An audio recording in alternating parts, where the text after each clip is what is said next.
Hello students, welcome to Harish education point. आज का topic है संधि, जो यूपी बोर्ड परीक्षा में पूछी जाती है। यदि आप हिंदी सब्जेक्ट में अगर अच्छे नंबर लाना चाहते हैं तो संधि टॉपिक को अच्छी तरह से समझ लें। हम इसीलिए आपके लिए संधि लेके आएंगे। यूपी बोर्ड की परीक्षा बहुत ही जल्दी होने वाली है, तो अगर आप संधियों को अच्छे से करते हैं तब आपकी परीक्षा में अच्छे नंबर आ सकते हैं।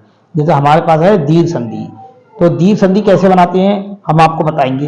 जैसे लिखा है, जब आ ई उ री ला यानी हलंत हस्व या दीर्घ के बाद समान स्वर आ ई उ री या ला हलंत हस्व या दीर्घ आता है तो इन दोनों के स्थान पर हम बड़ा, बड़ी, बड़ाऊ और ऋषि दीर्घ स्वर हो जाता है। इससे दीर्घ स्वर बनते हैं। जैसे प्रश्न आएगा आपको गीतांजलि में कौन सी संधि है, तो आपको कैसे करनी है हम बताते हैं आपको। पहले हम देखेंगे गीतांजलि को संधि करेंगे, हम इसको बांटेंगे। तो गीत प्लस अंजलि लिखेंगे, गीत प्लस अंजलि। अब गीत में देखो आ है, गीत का आ यानी गीत के लास्ट में आ की ध्वनि आ रही है, ये छोटा, प्लस अंजलि के आ में भी छोटे आ की ध्वनि आ रही है, तो छोटा छोटा मिलकर हो जाएगा बड़ा आ। क्या हो जाएगा? बड़ा आ। तो बड़ा आ से हमारी क्या बनती है? दीर्घ संधि। क्या बनती है? दीर्घ संधि। आपको समझ में आया हो कि दीर्घ संधि कब बनी? जब गीत लिखा है तो गीत के लास्ट में अगर आप ध्वनि देखेंगे, स्वर देखेंगे तो आ का आ रही है, गीत आ की आ रही तो छोटा, और अंजलि के आ में आ की ध्वनि आ रही छोटे आ की, तो आ मिलके बड़ा हो गया, तब दीर्घ संधि हो गई। जैसे दूसरा है शिवालय, तो इसके लिए हम लिखेंगे शिव प्लस आलय, शिव प्लस आलय, तो हमें शिवालय हो जाएगा। इसके पीछे तो विसर्ग है, वो लगाएंगे हम। तो हम लिखते हैं शिव, शिव का लास्ट में स्वर जो है आकार है, प्लस आलय में आ की पॉइंट शुरू में है आ, तो आ और आ दोनों मिलके हमारे लिए हो गए बड़ा आ। क्या हो गए? बड़ा आ। तो बड़े आ में कौन सा संधि हो गई? दीर्घ संधि। कौन सी हो गई? दीर्घ संधि। आपको इसी तरीके से प्रश्न पहचानना है। ये यूपी बोर्ड में बहुत सारे पूछे जाते हैं इस टाइप से। तो जैसे परीक्षार्थी आ जाए तो हम लिखते हैं परीक्षार्थी, तो हम लिखेंगे परी प्लस आर्थी, परीक्षार्थी के लिए। जैसे हमारा है परीक्षा, क्या लिखेंगे हम? परीक्षा प्लस परीक्षार्थी, परीक्षा प्लस अर्थी, तो हमें अर्थी लिखना है यहाँ पर परीक्षार्थी के लिए, परीक्षा प्लस अर्थी, तो हमारा दीर्घ संधि बनेगी। जैसे लिखा है परीक्षा प्लस अर्थी, तो परीक्षा में छा में आ बड़ा आ, और इसमें अर्थी में आ छोटा, तो बड़ा छोटा मिलकर बनाएंगे बड़ा आ, तो हमारा क्या हो जाएगा? दीर्घ संधि। जब बड़ा ध्वनि, बड़े स्वर की ध्वनि निकले तो क्या होता है? दीर्घ संधि। ऐसी आती है सूक्ति, तो सूक्ति में हम लिखते हैं सु प्लस उक्ति, सु प्लस उक्ति। तो सूक्ति की सु में ध्वनि आ रही है छोटा ऊ की, छोटा ऊ, प्लस उक्ति में आ रही है छोटा ऊ की ध्वनि, दोनों उक्ति, तो उक्ति में भी छोटा ऊ की ध्वनि निकलेगी, स्वर निकलेगा। क्या निकलेगा? छोटा ऊ का स्वर। तो छोटा ऊ मिलकर बनेगा बड़ा ऊ, तो बड़ा ऊ में कौन सा स्वर हो जाएगा? दीर्घ संधि। कौन सी हो जाएगी? दीर्घ संधि।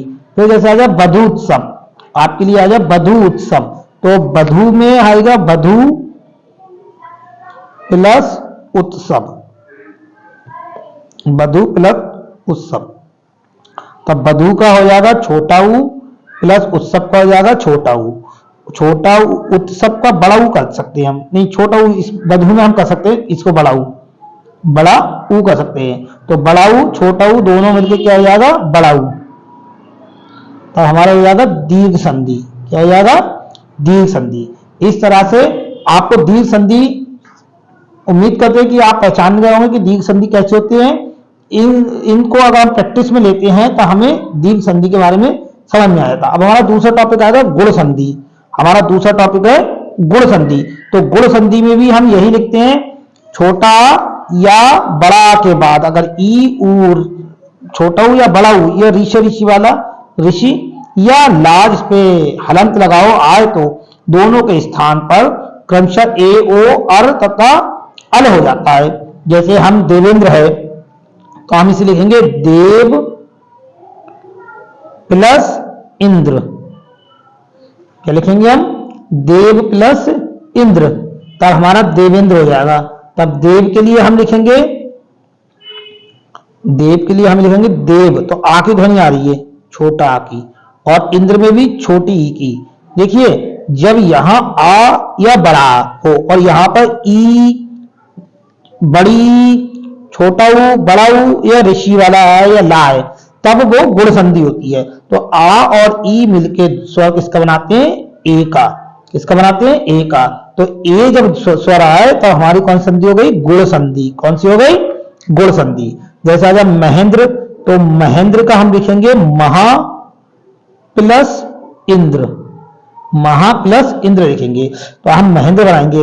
हमें महेंद्र लिखना है तो महेंद्र के लिए महा प्लस इंद्र, तो इसका हो जाएगा महा में आ की ध्वनि आ रही है और प्लस इंद्र में ई की ध्वनि आ रही है।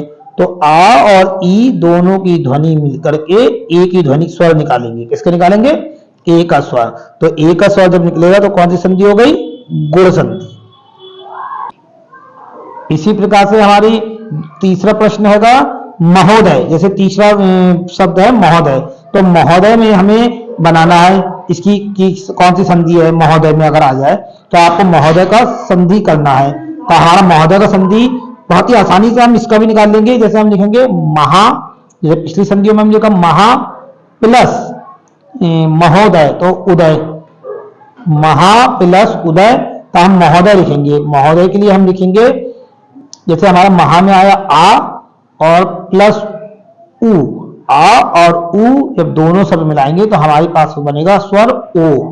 ओ जब ओ आएगा तो कौन सी संधि हो गई? गुण संधि। ऐसे आता महर्षि, तो हम लिखते हैं महा प्लस ऋषि। हम लिखेंगे महा प्लस ऋषि, महर्षि।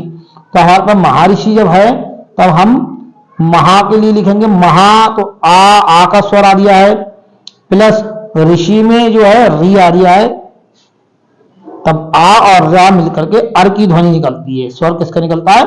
अर का। इसमें हलंत लगा देंगे आप, अर का निकलता है। जब अर बने तो हमने बताया था, जैसे आपको लिख दिया नियम में कि गुण संधि हो गई। कौन सी हो गई? गुण संधि। इसी प्रकार से आता है धर्म उपदेश। क्या आता है? धर्म उपदेश। तो धर्म उपदेश के लिए हम लिखेंगे धर्म प्लस उपदेश। तो धर्म में हमारे जो है लास्ट में स्वर निकल रहा है धर्म, तो यानी आ का, प्लस और उपदेश में जो है, धर्म उपदेश में जो है ऊ की स्वर निकल रहा है ऊ। तो आ और ऊ जब दोनों ध्वनि निकालेंगे तो बनेगा ओ। क्या बनेगा? ओ। ओ के लिए हम क्या लिखेंगे? गुण संधि। तो क्या है? गुण संधि। इस प्रकार से आप गुण संधि और दीर्घ संधि के बारे में उम्मीद करते हैं बहुत अच्छी तरीके से समझ गए होंगे। अगर आपको हमारी वीडियो पसंद है तो हमारे चैनल को लाइक करें, सब्सक्राइब करें तथा कमेंट करें और बेल आइकन को दबाना ना भूलें। अगर आपको और भी वीडियो चाहिए किसी सब्जेक्ट के ऊपर या किसी टॉपिक के ऊपर, तो आप हमें कमेंट बॉक्स में लिख सकते हैं। हम उस पर भी एक नई वीडियो बना करके आपको दे देंगे, तो आप उसे भी अच्छे से समझ सकते हैं। Thank you.